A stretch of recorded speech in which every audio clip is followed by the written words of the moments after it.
Hey everybody, this is Ryan Pax here, and I have in front of me my Fly Zone FW-190, also known as the Retract FW-190, and this video is to document the retracts and a little modification I made to kind of help it survive a little longer. Hopefully as time goes on I'll be able to develop more pieces for this, because it really truly is a beautiful airframe. It's just kind of underbuilt as far as material wise are concerned with the plastics. Don't know why they haven't, figured out how RC cars are building their plastics, but that was discussed in a thread and I'm not going to get into it. What I want you to notice is the starboard wheel is straight. There's no out toe to it, or in this case it would have gone like that. If you look at this one, it has the out toe. You can see it more like this. And what that is the angle of this plastic piece that is down here.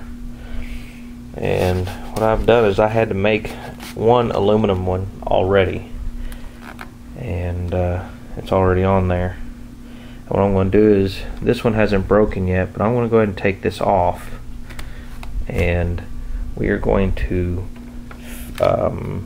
make another one. It's just a how-to. I'm going to be offering up these aluminum pieces pre-cut.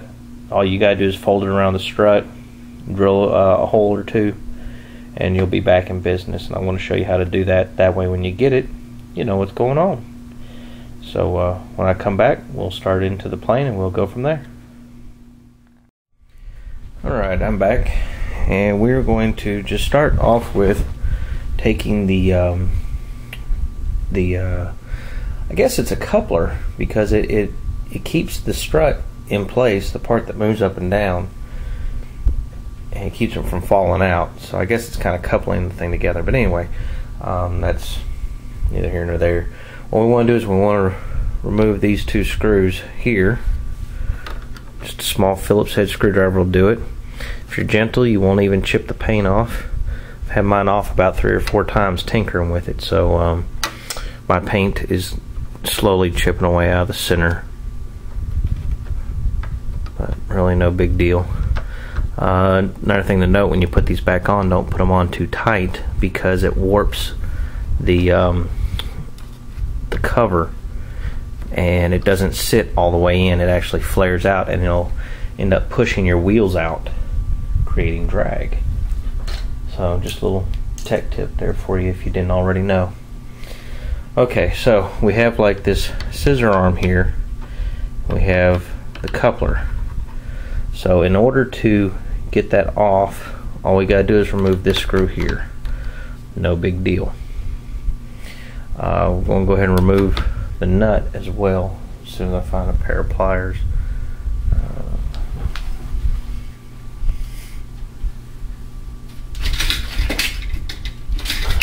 Forgive my mess. I've been building planes like crazy, and just having a fun time doing it, so don't get to clean up much in between.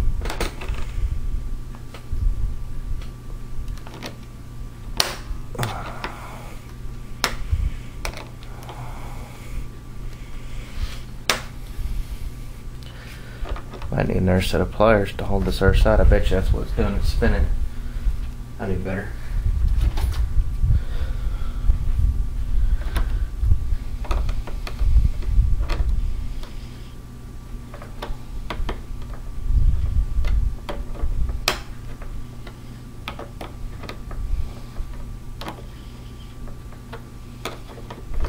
I've already Loctited these on here, so it's a little on the stiff side.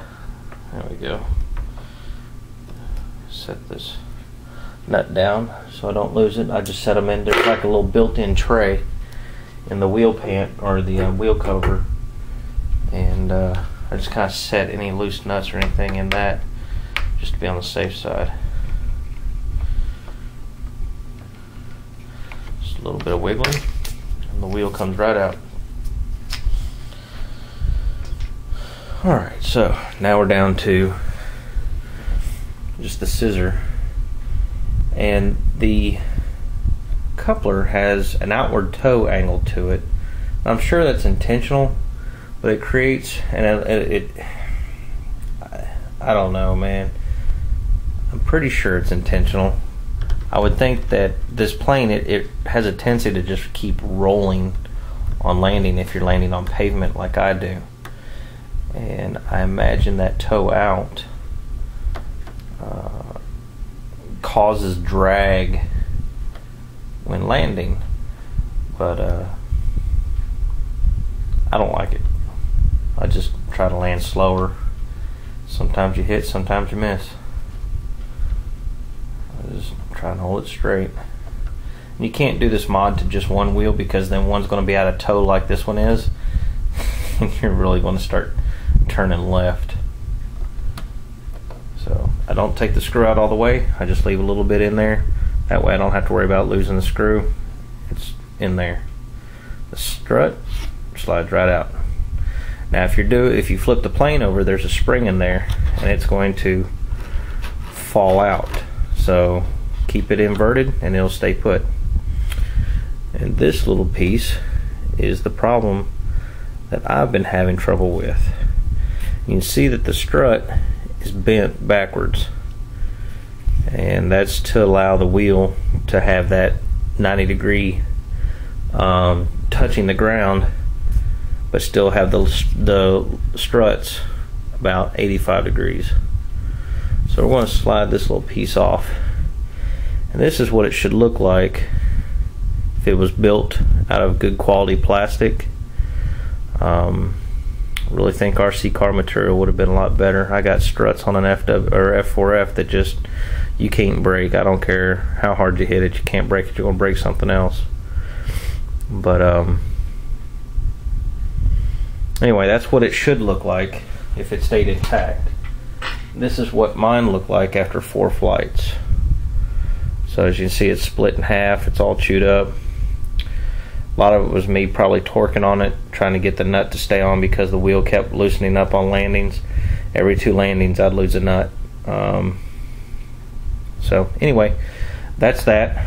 When I come back, I'm going to have the other strut off, and I'm going to show you what the piece should look like, and I'll have an aluminum piece. I'll cut out an aluminum piece and show you kind of beginning to end on this. So anyway, I'll be back.